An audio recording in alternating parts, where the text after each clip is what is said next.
Let's hop right in with a quick win. There is a simple, high-tech solution that will dramatically boost your communication skills. It's right in front of us, and yet most of us never use it. Here's the tool. It's a cell phone. But wait a minute. Here's the trick. If you have to communicate to a prospective boss about a job or a raise, or you're trying to raise money from investors, or you want to ask people for their vote for public office, here's the key. Practice what it is you want to communicate on video. Look at it. Figure out what you like, don't like. Once you've got a version on video that you like, here's the thing that you're not going to have done before, I promise you. Email that video to a friend or colleague, ideally someone whose mindset is similar to the person you're trying to communicate with. And then ask your friend, call them, text them, ask your friend and say, not what do you think, but what do you remember? What messages do you remember? If they remember the messages that were important to you, now you can relax. You know you are communicating. But if they're not getting it, it's not their fault. It's your fault. Time to practice again, come up with new messages, a new style for communicating. This one technology will really dramatically help you. Most people aren't doing it, but now you can. You can be a great public speaker, a fine orator. You can have tremendous charisma, and guess what? Still be a lousy communicator. Your communication skills can be poor because of one thing. You're not listening. This is a communication skills class. Of course, I'll cover a lot of fundamentals and advanced steps for public speaking and PowerPoint and presentation skills, but so much of being a great communicator goes deeper than that. In so many communication opportunities in life, it's about listening. The best communicators in the world are often the best listeners. People who are really great at making the one-on-one sale, the best sales pitch, sometimes the best politicians who get the votes, it's because they are the best at listening. Now later on in this course, there's an entire section on listening skills to really help you build the listening skills, but it's something I want you to think about right now. It really applies to every single type of communication. Whether you're asking for a job, a raise, a budget to be approved, you need to listen to what other people say. I've been in countless pitch meetings with a client where PR firms were pitching them for their business, and the ones that lost talked the most. They had the most slides up. They stood up and gave the most formal presentations. The PR firms that won, they asked questions, they sat back and they listened. And then they reacted, quite often, with another question.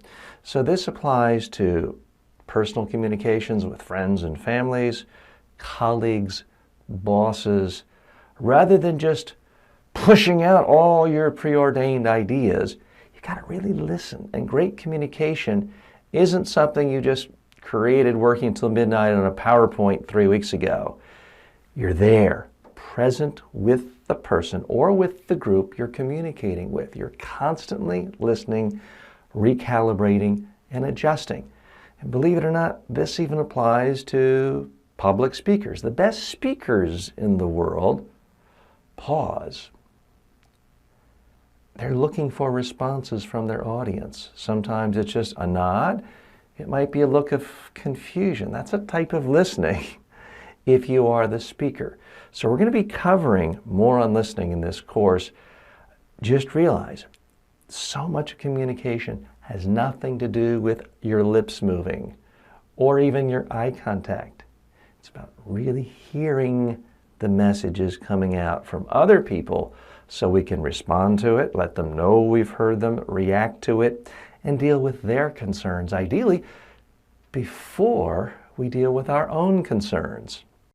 A very famous movie star and director once said, 90% of success is just showing up.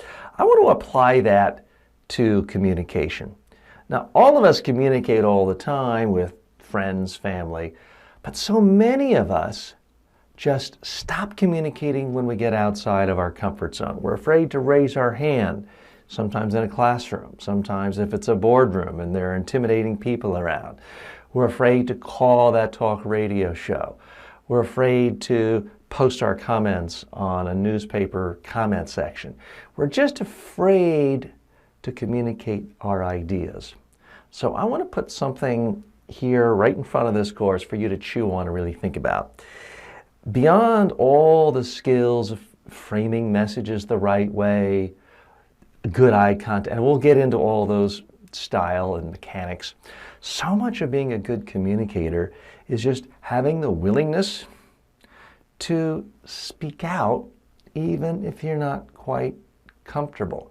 So I want to give you a tip right now. You can automatically zoom up to the top 1% of communicators for this class just by doing one thing. I want you to communicate with me right now. Go to the Q&A section of this course and you'll see it right at the top in the middle of the page once you've clicked the dashboard. And I want you to communicate. You can do it in a text format and write and tell me what you want to get out of this course. You can post a video URL, put it on YouTube, post it here, telling us a little bit about who you are, what you want to get out of this course. You can make an audio recording and upload it to a site and put the audio there. You get to choose. Do what's comfortable for you. But most of you, sad to say, are not going to communicate at all. You're going to sit back, passively, click, let's go to the next one, let's get through this course, let's see if we can get to the bottom and get our certificate. That's not really learning and it's not communication. So I'm asking you, politely, please communicate with me right now. Let me know specifically what you want to do to get the most out of this course.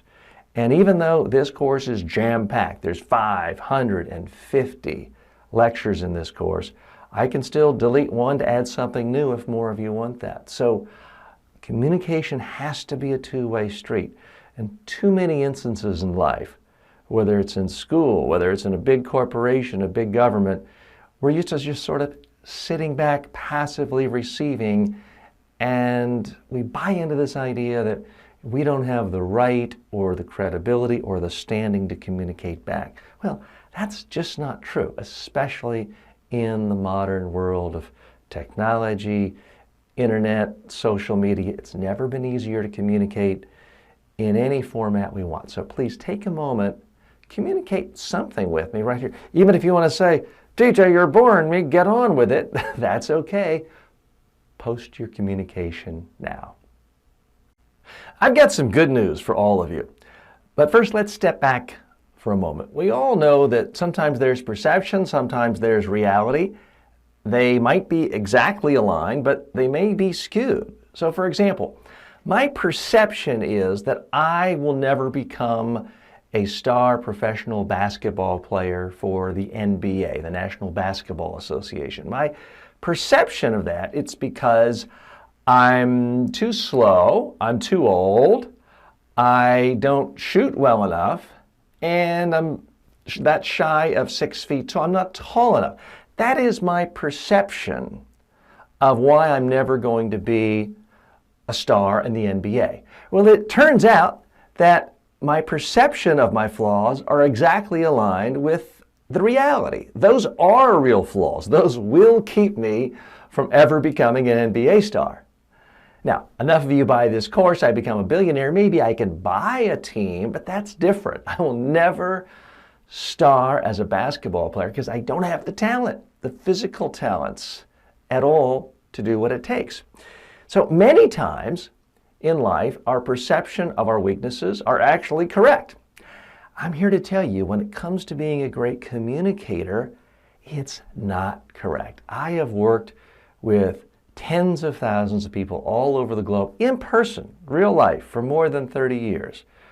So I hear time and time again people telling me, oh, TJ, I'm not a good communicator, or I can't give good speeches or presentations for the following reasons. I say too many ums. I say too many uhs, ers. I'm not good looking enough. My accent is too Southern or too New York, or it's too Indian, or it's too different from what people are used to. People have this sense of all these problems that are holding them back. People have told me, I know I'll never be a good communicator because I have Bell's palsy and my face droops. Meanwhile, no one else in the room even noticed it. So in my experience, as individuals, we come up with all sorts of reasons as to why we'll never be a great communicator. Oh, I don't like my voice. My voice is no good. Here's what I found working with, training and studying with the top communicators, public speakers, presenters, communicators, TV hosts in the world. None of that matters.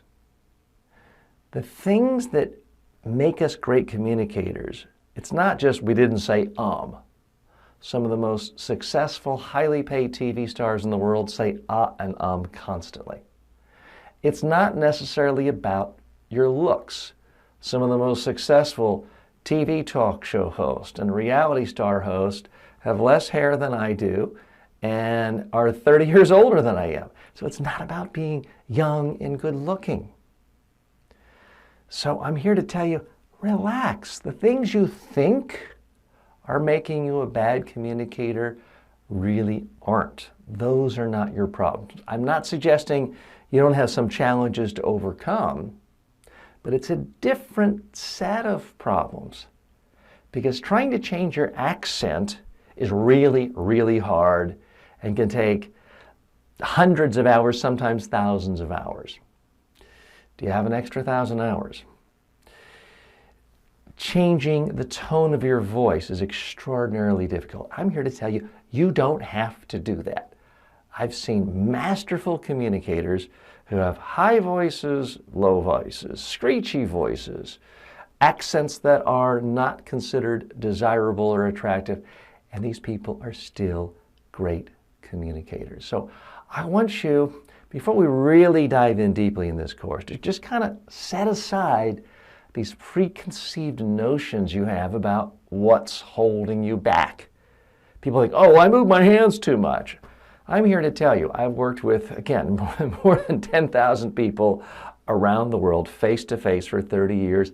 I've never yet had an audience say about someone I'm training, oh, their hands are moving too much. Never once happened. I do hear people say, oh gosh, that person seems frozen and stiff and scared and nervous. That I hear all the time.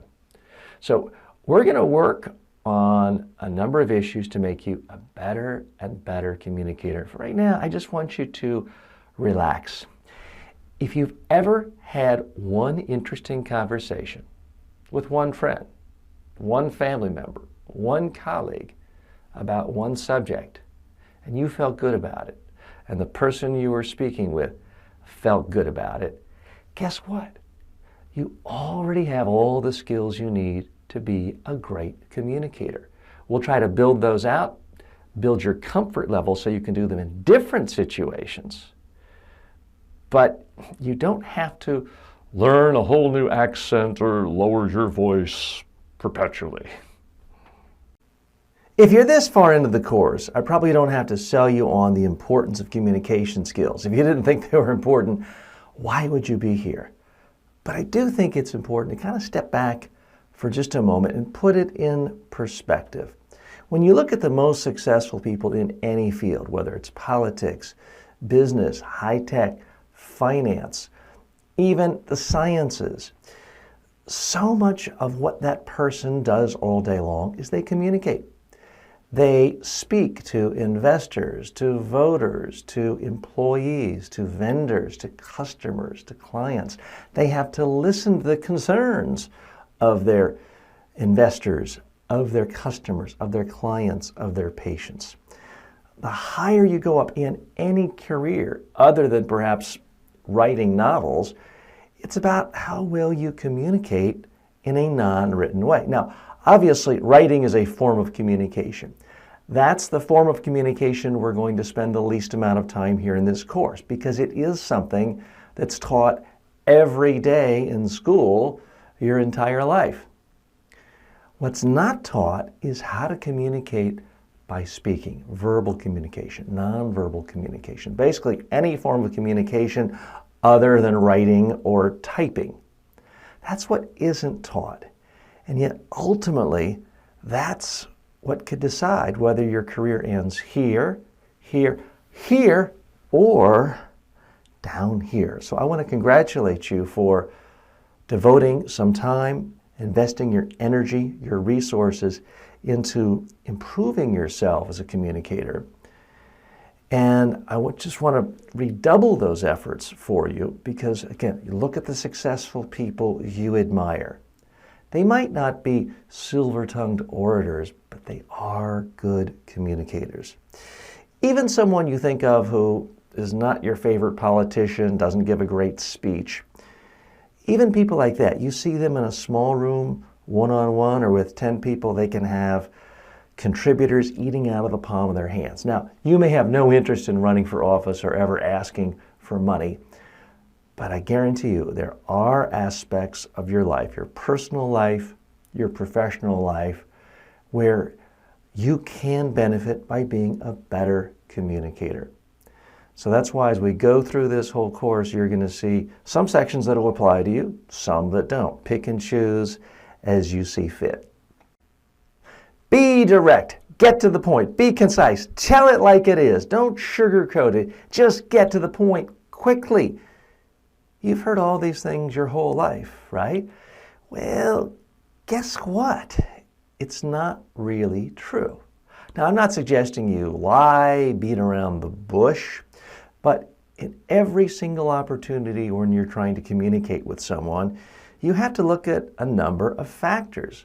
What's their interest in what you're talking about? How much do they trust you like you even know you? It's not true that the most direct communication is always going to be the most successful. Now, this is not a course on dating and romantic relationships. But think back when you were in high school or middle school. There was typically always one person, typically a guy, and he would just call or text the 10 most attractive people in the school and ask them out on a date. Hey, you want to go out with me? What typically happened to that person? They all said no. It was just too direct. He was clear on what he wanted, but it just is too off-putting. So it's not enough. That's why you typically don't see 30-minute infomercials as 10-second commercials. An infomercial is a form of communication. It's one we like to make fun of, and people like to think it doesn't have an impact on them. But infomercials, the 30-minute long commercials, spend a lot of time making the case, telling a story, telling benefits, bringing you in, being interesting, talking about your concerns before they ever ask you to pull out your credit card number and purchase something. So I want you to go into this whole learning experience on communication skills with an open mind and realize it's not about being fast, concise, the most direct.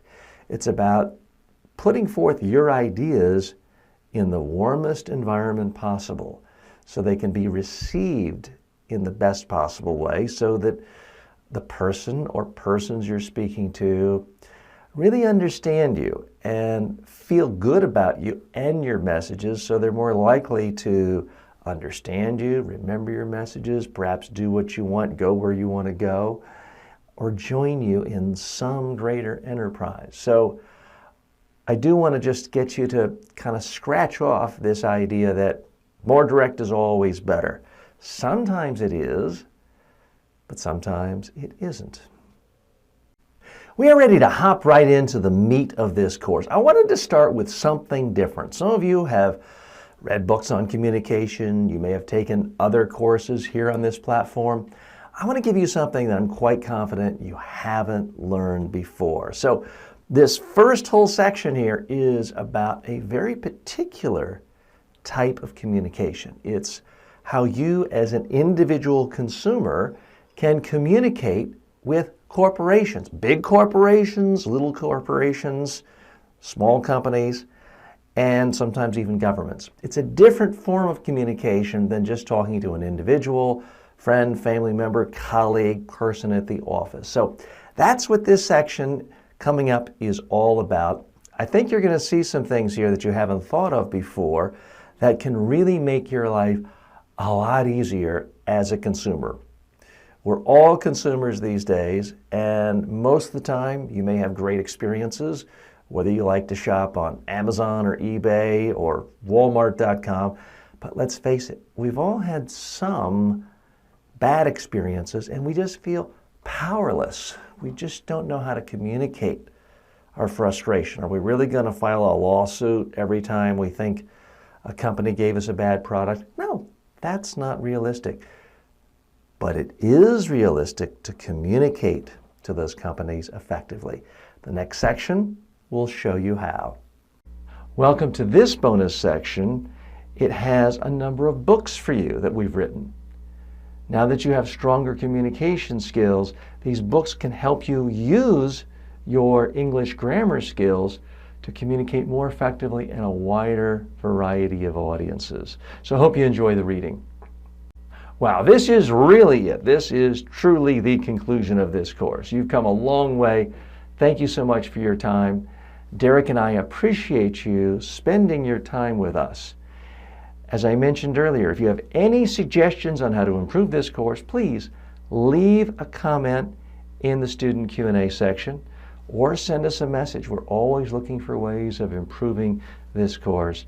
Derek and I wish you the absolute best in every aspect of your professional and personal life when it comes to your communication.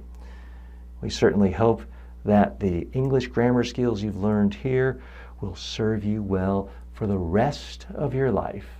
Good luck.